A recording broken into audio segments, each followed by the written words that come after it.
Good morning. I'm here today to present the 2026 Annual Threat Assessment, joined by the directors of the CIA, FBI, DIA, and NSA.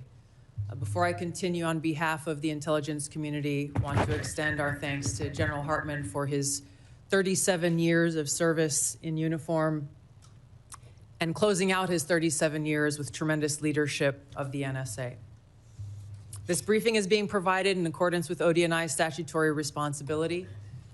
I'd like to remind those who are watching what I am briefing here today conveys the intelligence community's assessment of the threats facing U.S. citizens, our homeland, and our interests, not my personal views or opinions. In this assessment, we're following the structure of priorities that were laid out in the President's national security strategy, starting with threats to our homeland and then shifting to global risks. The defense of our homeland is of the utmost importance to the American people, and efforts by this administration have shown over the last year the results of bolstering homeland defense in the security of the American people. For example, the strict enforcement of U.S. policies at the U.S. Mexico border and regionally have served as a deterrent, drastically reducing illegal immigration. Based on Customs and Border Patrol data, January 2026's monthly encounters are down 83.8% compared to January 2025. Encounters declined 79% compared to 2024. The drivers of migration are likely to continue. Potential worsening instability in countries like Cuba and Haiti risk triggering migration surges, and smugglers who have long operated as transnational criminal organizations continue to view chaos as an opportunity for profit and will continue to look to profit from illegal immigration flows. These transnational criminal organizations continue to pose a daily and direct threat to the health and safety of millions of U.S. citizens, primarily and directly by producing and trafficking in illegal drugs. Under President Trump's leadership, fentanyl overdose deaths have seen a 30% decrease from September 2024 to September 2025. President Trump's aggressive efforts to more directly and actively target these transnational criminal organizations and reduce the inflow of fentanyl precursors has already had a significant impact, which is likely to continue. We've seen fentanyl potency also decrease, likely due to disruptions to the production supply chain. U.S. efforts to work with China and India to halt the flow of fentanyl precursor chemicals to North America are demonstrating some improvement, but there is more work to be done, as sadly, there are still tens of thousands of fentanyl-related deaths in America every year.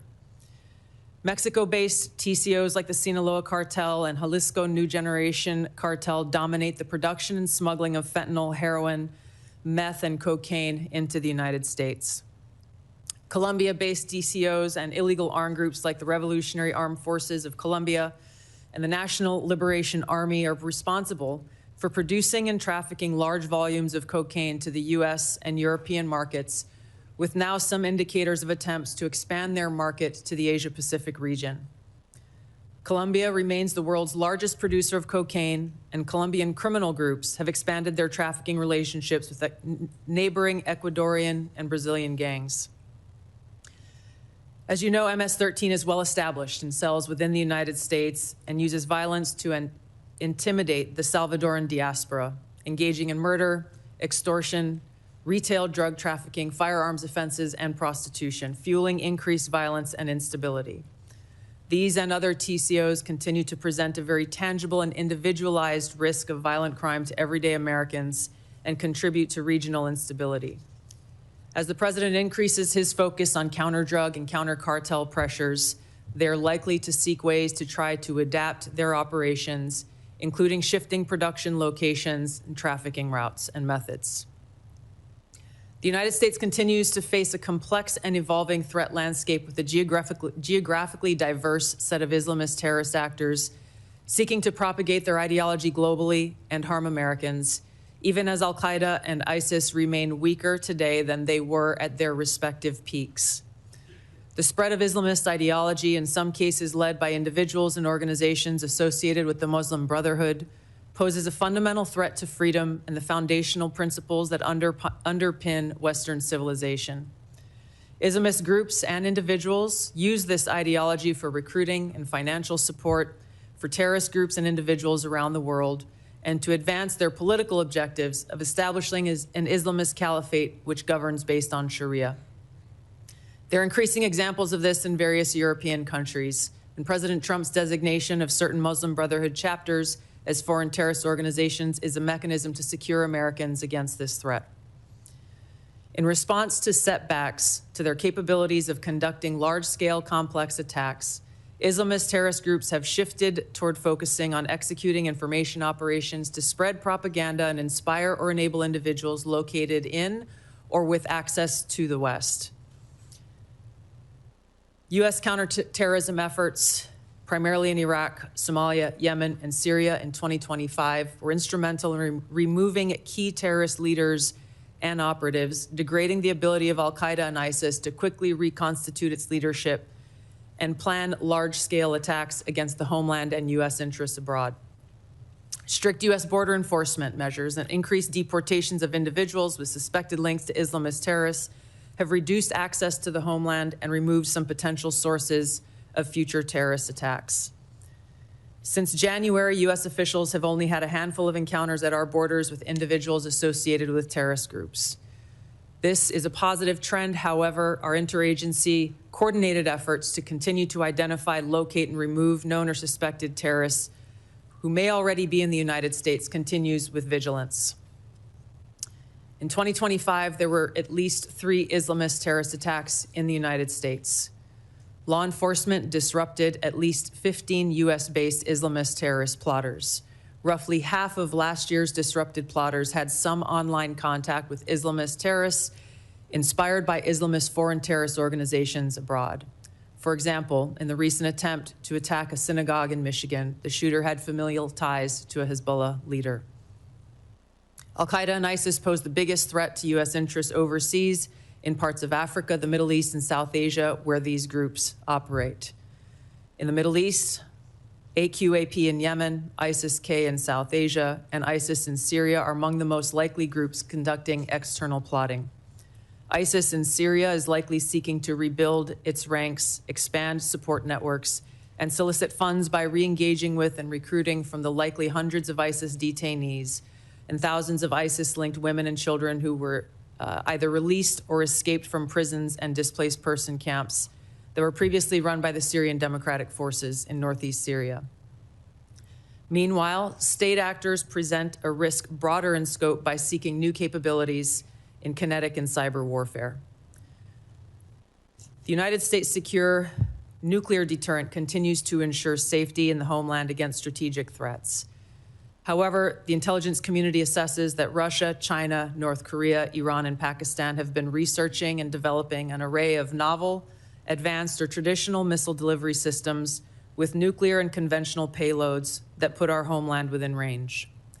The IC assesses that threats to the homeland will expand collectively to more than 16,000 missiles by 2035, from the current assessed figure of more than 3,000 missiles.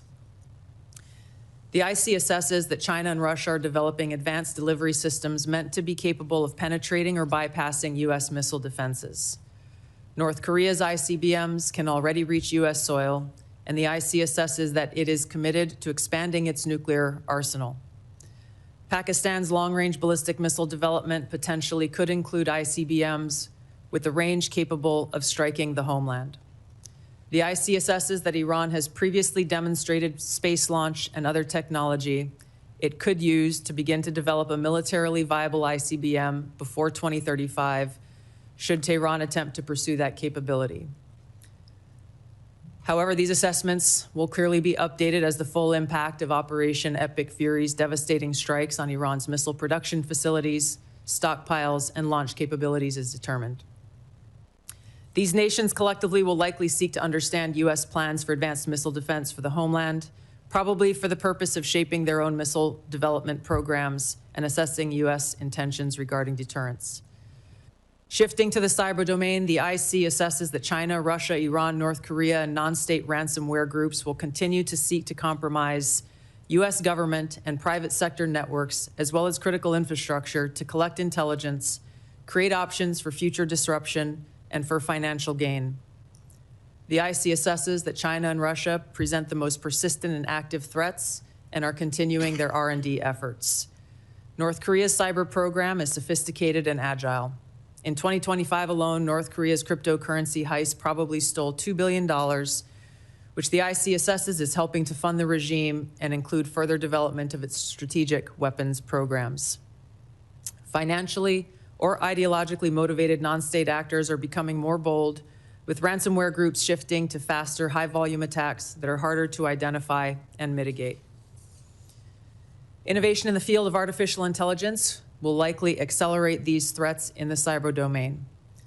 The IC assesses that it will increasingly shape cyber operations, with both cyber operators and defenders using these tools to improve their speed and effectiveness.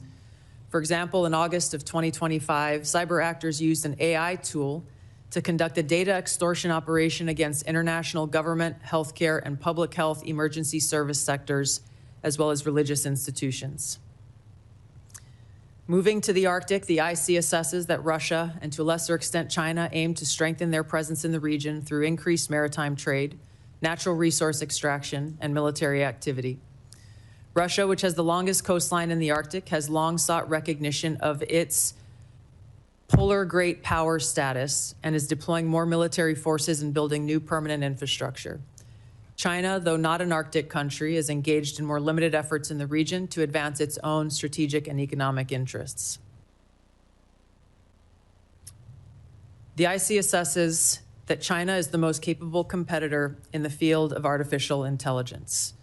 The IC assesses that AI capabilities are rapidly advancing and changing the threat landscape, as this is a defining technology that enables computers and machines to simulate human learning comprehension, problem solving, creativity, and autonomy. It will be critical to ensure that humans remain in control of how AI is used and of the machines that may threaten to autonomously violate the interests of the American people across all domains.